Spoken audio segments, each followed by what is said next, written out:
अस्सलामुअलैकुम बिस्मिल्लाहिर्रहमानिर्रहीम। हम नूरानी क़ायदे का दूसरा सबक लेकर हाज़िर हुए हैं।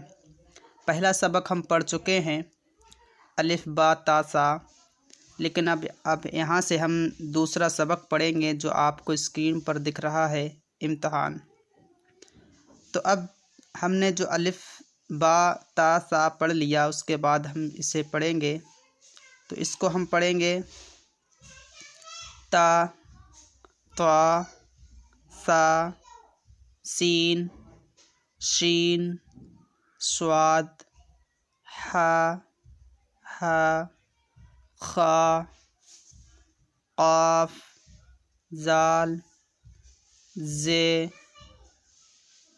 द्वाद, ज़ा, अलिफ़, ऐन, नून, बा, फ़ा, गैन, या, ता, मीम, लाम, दाल। हमने जो पीछे पढ़ा है अलिफ़ बा ता सा, अलिफ़ से लेके या तक जो हमने हर्फ पढ़े हैं वही हर्फ ये हैं।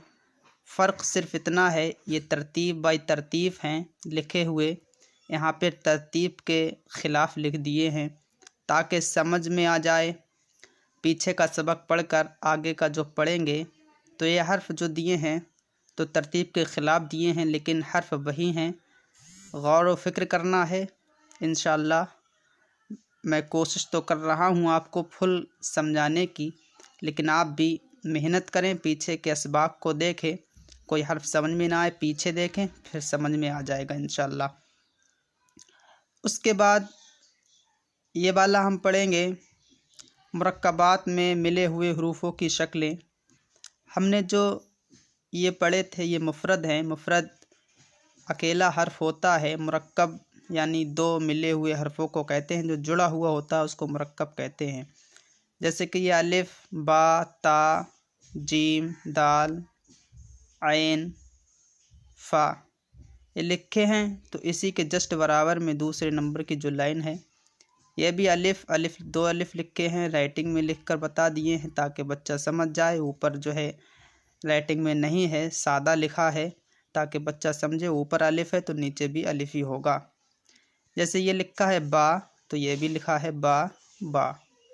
तीसरे खाने में फर्स्ट लाइन में लिखा है ता, तो ये सेकंड लाइन में तीसरे खाने में लिखा है ता, यानी तीन शक्लों में ता लिखकर बताया ताकि आने वाले हर्फ जो आगे आएंगे तो समझ सकें ये ता है, यानी इन शक्लों में भी ता होता है। फर्स्ट लाइन में चौथे खाने में जीम लिखी है, सेकंड खाने में भी आधी जीम लिखकर बताया ताकि आने वाले सबक में बच्चा समझ जाए जीम इस शक्ल की भी होती है। फर्स्ट लाइन में देखो ये दाल लिखी है पाँचवें खाने में, तो सेकंड लाइन में दाल लिखकर बताई राइटिंग में, ये भी दाल है। ये हम ऐन है तो ये भी ऐन। फ़ा, यानी जिसको हम ये पढ़ेंगे वही दूसरी लाइन को पढ़ेंगे। जो पढ़ने में पहली लाइन आएगी वही दूसरी लाइन आएगी। आते हैं हम तीसरी लाइन की तरफ। ये लिखा है काफ, लाम, मीम, नून, हा, हमज़ा, या। तो ये हर्फ जो लिखे हैं, हमने जो इन हर्फ़ों को पढ़ा उसी के बराबर में जस्ट चौथी लाइन है, तो ये भी हम वही पढ़ेंगे। जैसे कि हमने पढ़ा है काफ़, तो ये भी पढ़ेंगे हम काफ़। ये पढ़ा है हमने लाम, तो ये भी हम पढ़ेंगे लाम। ये राइटिंग में नहीं है, सादा है, इसके नीचे जस्ट बराबर में राइटिंग में लिखकर बताया है। ये लिखी है मीम, तो ये भी लिखी है मीम।